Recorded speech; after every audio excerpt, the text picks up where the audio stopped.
Hey everyone, welcome back to another video. So today I'm going to be talking about the explosive trap build that I started the league with. I've actually stopped playing this build for a while. It was basically a build so that I could do all the content in the game for the most part. Obviously there's some things you can't do, but for the most part this can do everything on a pretty good budget. So I did invest into this character a bit because I made quite a bit of currency and I was actually enjoying the character quite a lot earlier on. But I'm just going to be giving you this build guide now. I want to make a quick disclaimer that this build is mainly for bossing. The map clear is okay, but it's not actually that great. I mean, it does the job, but it's not very quick and it doesn't feel very quick. But for bossing, it absolutely melts bosses on a budget. And another thing I wanted to say is that this is a trap build. So you place a trap down and it explodes, whether an enemy walks near it or it takes some time and it starts exploding just like that. So the reason I chose traps over mines, even though mines may be better or there might be more options with mines or whatever, I don't like pressing another key to activate mines. So traps is my definitely preferred play style here, and I really enjoy playing. I did enjoy playing this build quite a lot. So first of all, you'll see that I have a 6-link here. You do not need a 6-link. You can easily ditch something here, and I also have an awakened elemental focus, which you do not need. You definitely don't need that. So yeah, what you would actually ditch would be the controlled destruction. You want to keep everything else. I mean, you could also drop the added fire damage. Now, this awakened skill gem is like 12C. Now, I do have a little bit insane gear here and there, but I'm just going to give you like other things that you can do so that you don't have to go for this gear. So, first of all, I will talk about the links and then we'll talk about the gear afterwards because they're both like there's a lot of things to talk about here. So, first of all, we run flammability on blasphemy. Now, as you can see, we actually have no mana, so I need to quickly touch on a piece of gear.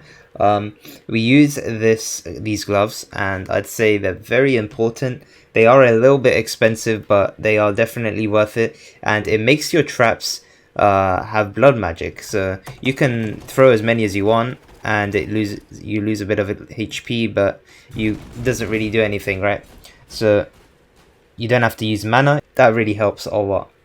So flammability on blasphemy. Now this makes all the enemies near you be cursed with flammability. Now you can't use the flammability on hit ring because it doesn't work with traps, because something that you should know about mines and traps as it is that it doesn't count as on hit from you. It counts as like the trap itself counts as its own thing. So if you get something like flammability on hit on your ring, your trap is hitting, not you, so flammability won't work for you on this particular build. So with any trap or mine, always remember that anything that says on hit, it doesn't apply to you. So unless it says on hit by your mines or on hit by your traps, that's a different story. But if it just says on hit, then nothing with that stat is of any value to you. So this is why we run this. Now, you don't have to run this setup. You can run flammability on a curse on hit and Stormbrand. That's what I was doing earlier on in the league. But then after I got Slave Driver, I just blasphemy on flammability just felt way better. But if you really don't want to use Slave Driver and you use something else, you can definitely run Stormbrand, curse on hit, flammability, and that should do the job. Now, I'm going to quickly check if I have one of these I was using these gloves before Slave Driver, so I knew I had these lying around. I don't know why I still have them, but these were pretty easy to get, and they're pretty good gloves. And the reason that they're really good is because of the flat fire against burning enemies. This is really important, so you definitely want that. So yeah, so that's our links. We run a level 1 precision purely just for the the crit chance that it gives. It's just a little bit. You can drop precision if you want to. If you need some mana, definitely drop precision. It is not essential at all. As you can see, we're running at level 1. So level 1 and level 0, like level 1 and not having it at all is a very small difference. Next over here, we got Flamethrower Trap on a 4-link. Now, the amazing thing about this is that you can apply combustion on here, so you can burn the enemies with this trap. I don't want to place it down because it will cover the entire screen. Actually, I'll just zoom out a little bit, and you'll see what happens here. And now this thing, you only really use it in boss fights, right? But this thing applies ignite, and you can use elemental focus on your main skill, and elemental focus gives you a lot of damage. That's why you want to use this setup. It's very, very strong. And now this trap itself actually does a little bit of damage as well, which is really nice. Now you don't need it on a 4-link. If you really need slots, then you can just put flammability on combustion and ditch these two. But multiple traps is really nice because it allows you to put multiple of these down in one click, and you don't have to worry about them ever again for a little bit of time anyway, which is really, really nice. And then you might as well run like a conk effect on it for some more damage. But anyway, these obviously do damage because you're scaling trap damage on the tree, so that's why this is double effective. And on a full link, it's like having a little bit extra damage, which is really, really nice. Okay, next up we have the dash on second wind. I'd say this is essential. We have blood magic on dash. The mana cost would be a problem if I didn't have blood magic on my dash. So next up we have righteous fire, herald of ash, and summon skitterbots.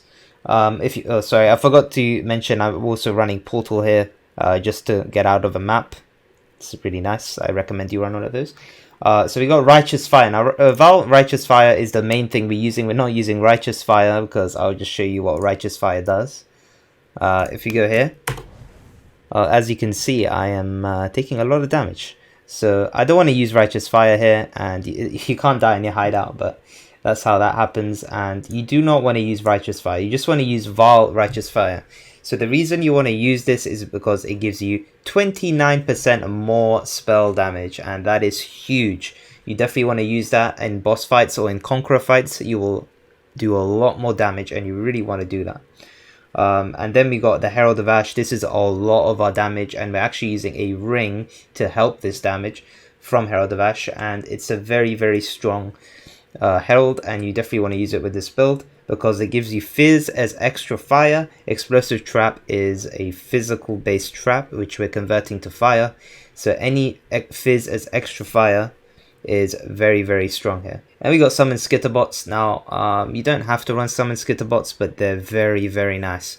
You get free shock, free chill, and you get 10% more damage, and you also get the chance for these guys to trigger your traps. Next links, we've got the Immortal Call, and we've got cast when damage taken, increased duration, and a wave of conviction. So wave of conviction applies exposure to the most amount of damage that the enemy has taken recently. So this gives us an exposure of -25 to fire res whenever an enemy lands a hit on us, which is really, really nice. Now we are scaling a bit of dodge, so it's a bit anti-synergy there, but it's nice to have for if you, for example, are killing a boss, it hits you, and then you completely destroy the boss for the rest of that part. That's pretty good. Mortal Call and the cast when damage taken is really important because you want that less damage taken as you are playing throughout the game. You don't want to get hit and then get killed. You want to get hit and survive. So that's why you want to take Immortal Call. And increased duration, it helps so much increase the very short Immortal Call duration.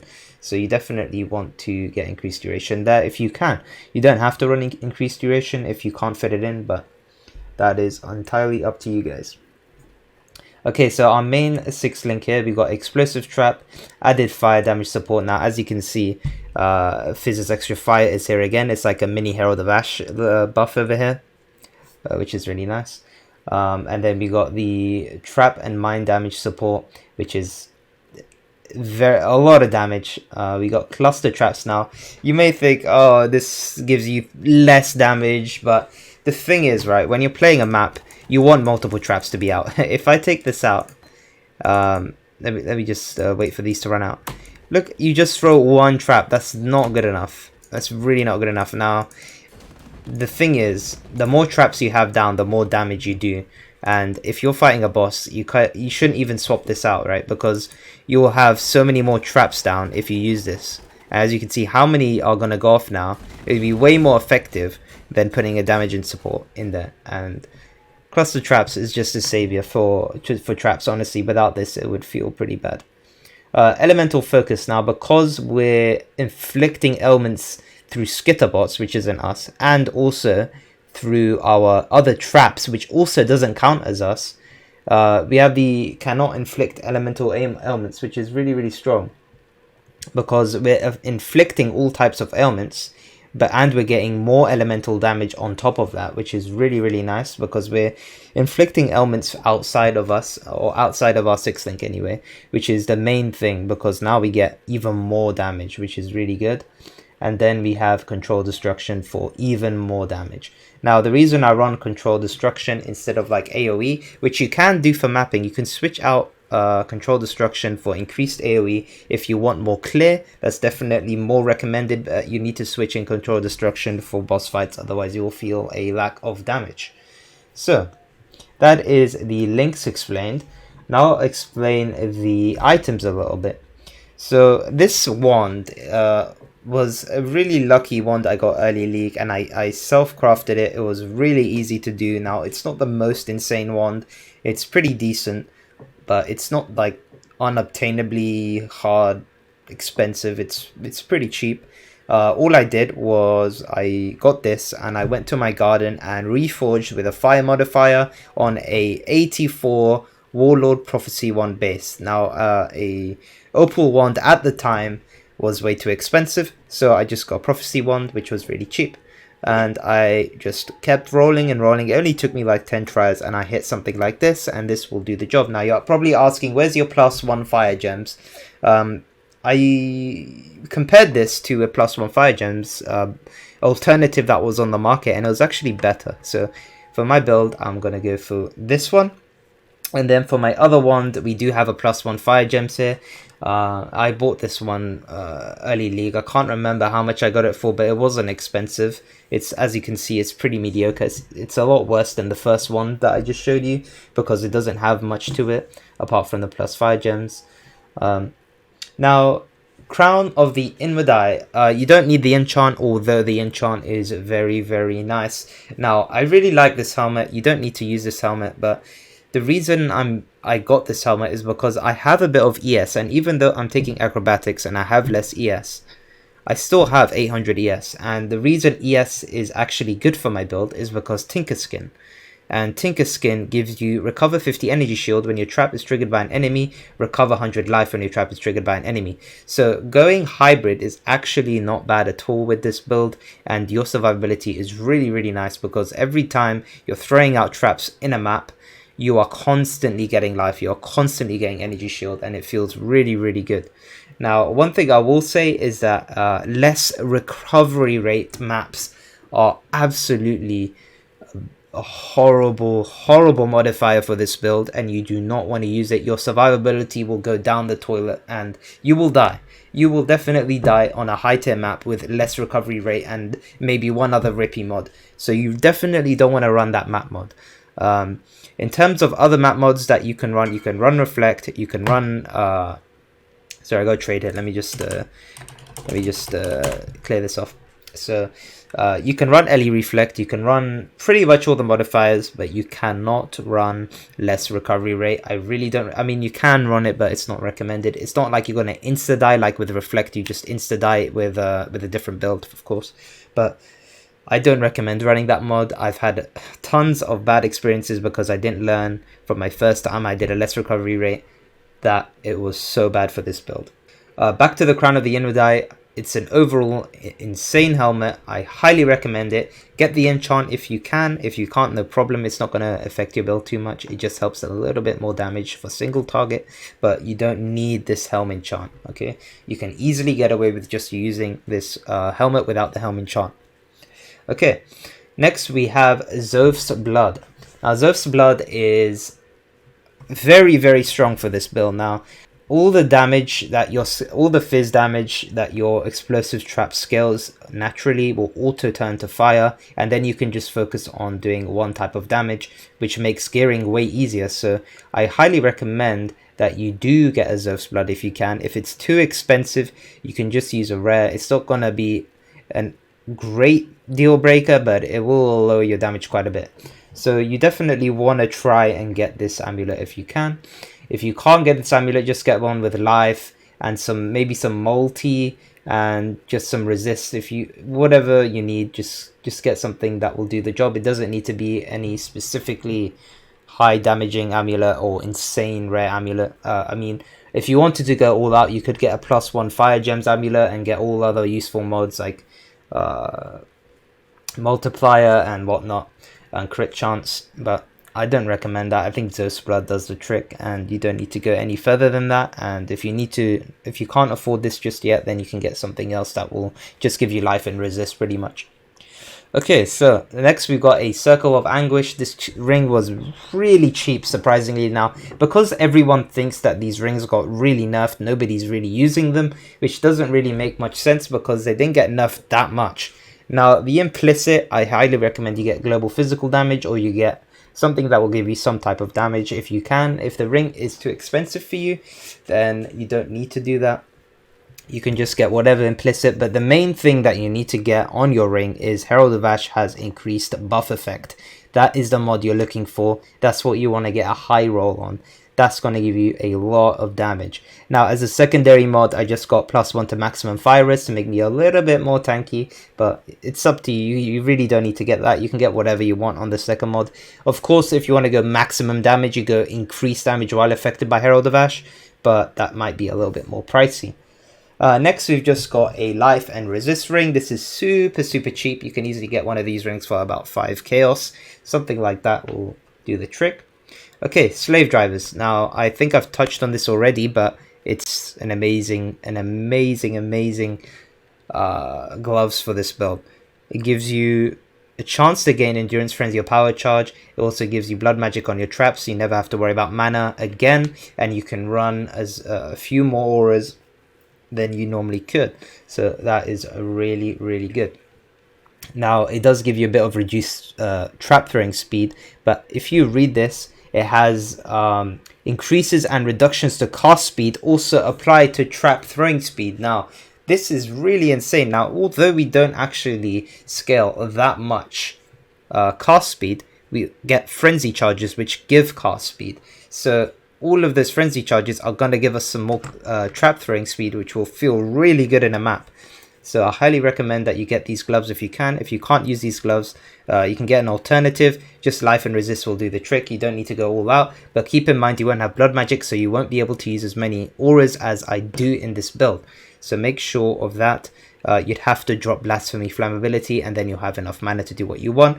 If you have to drop Blasphemy Flammability, make sure you run Flammability Curse on Hit with a brand skill. I recommend Storm Brand because it just lasts for like a long time on enemies and it doesn't go away. The other brands can be a bit weird.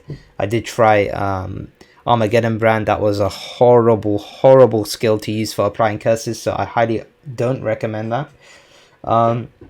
Next up, we just got some really standard boots. You don't need the chance to dodge spell hits, although it's nice. It's just life, resist, move speed. That's all you need.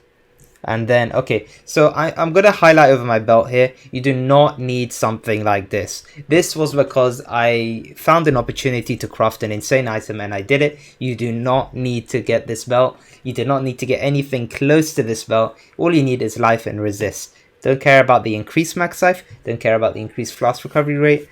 Don't worry about how much life it has. Just get some life, get some resist. That will do the trick. It doesn't need to be hunter based either. It does nothing for you. It was just because I slammed on increased max life because I found out that this had an empty prefix that would force slam increased max life. So I did it, and this is the belt I'm using now. Okay, next up is flasks. We have a Basalt Flask. This feels really good because we don't get that much physical damage reduction, and using a Granite Flask is kind of useless because we have no armor anyway, so having like 3000 armor doesn't do anything from a Granite Flask, so a Basalt Flask feels way better.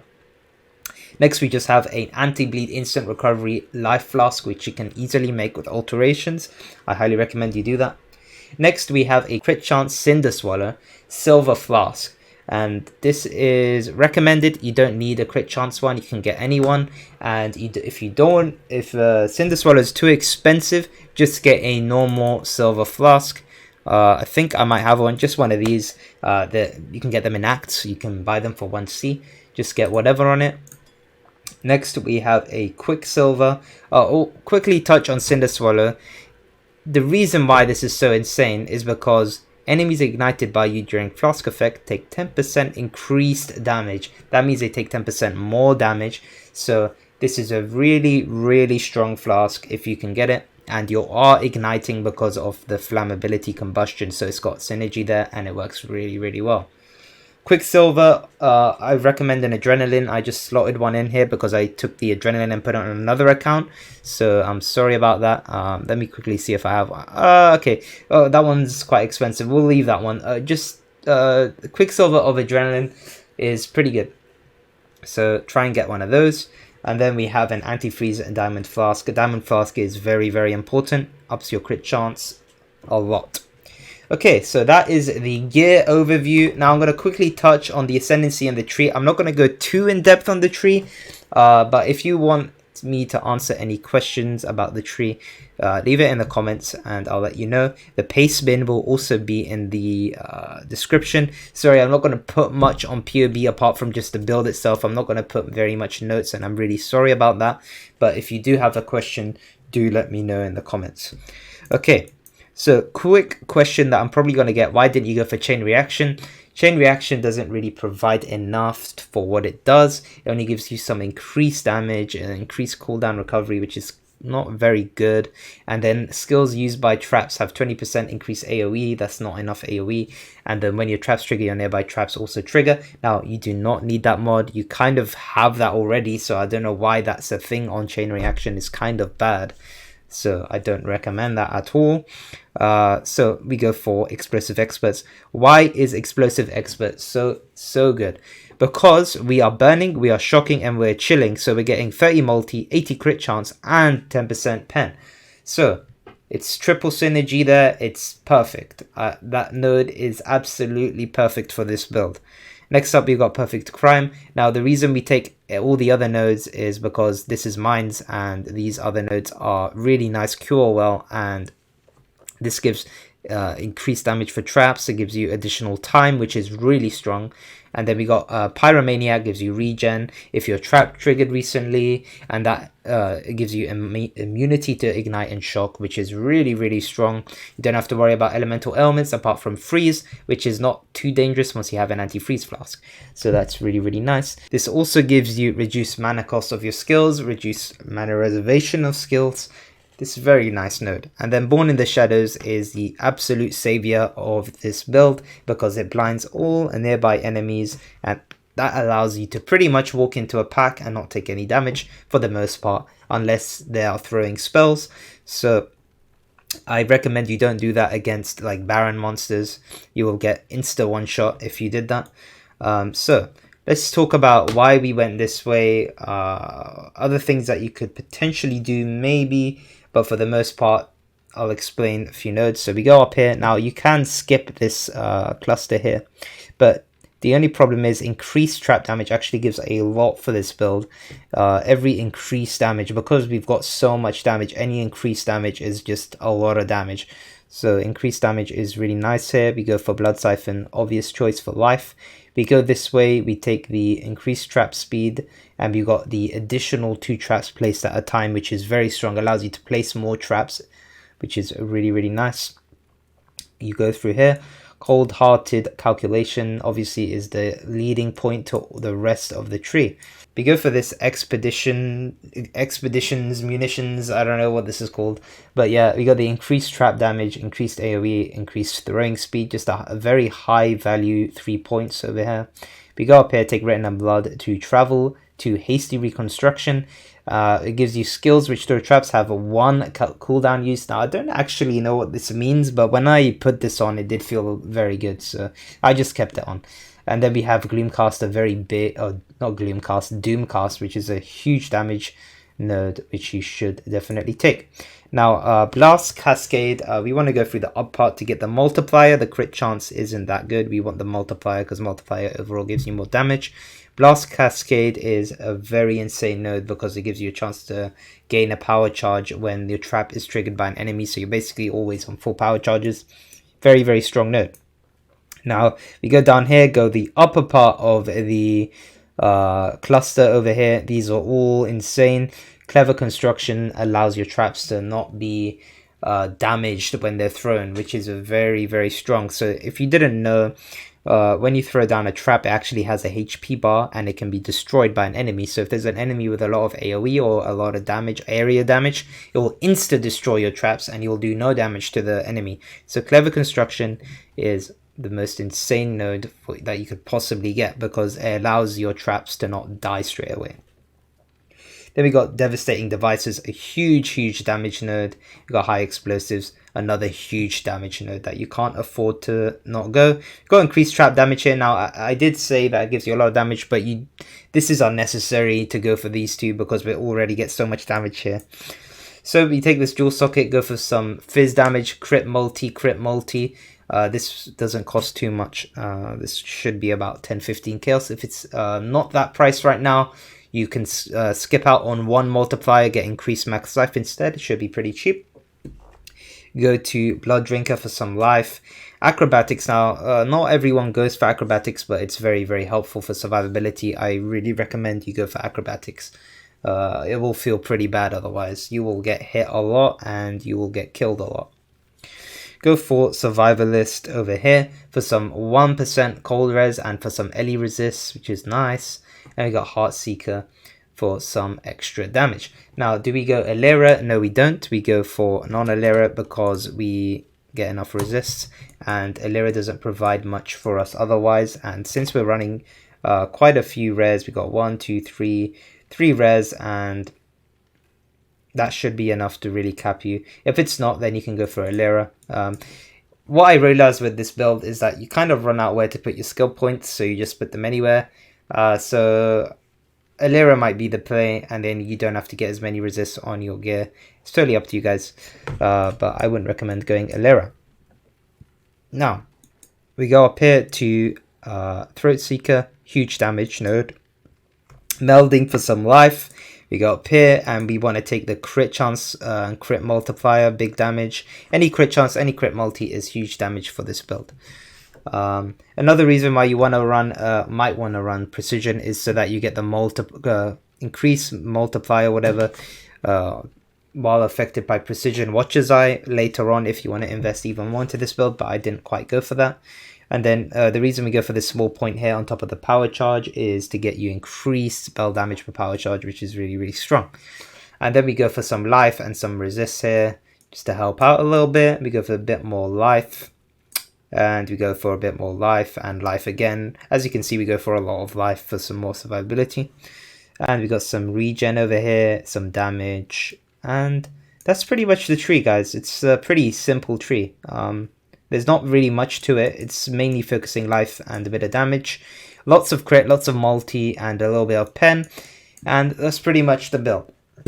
So I'm sorry this video went on for a really long time, guys. I just wanted to explain my league start properly. And I hope you enjoyed this video. Leave a like, subscribe, come join my streams. And if you have any comments, make sure to leave it in the comments below. Let me know if you have any questions about this build, any questions about the tree. I can help you out. Thank you so much for watching. See you in the next one. Bye bye.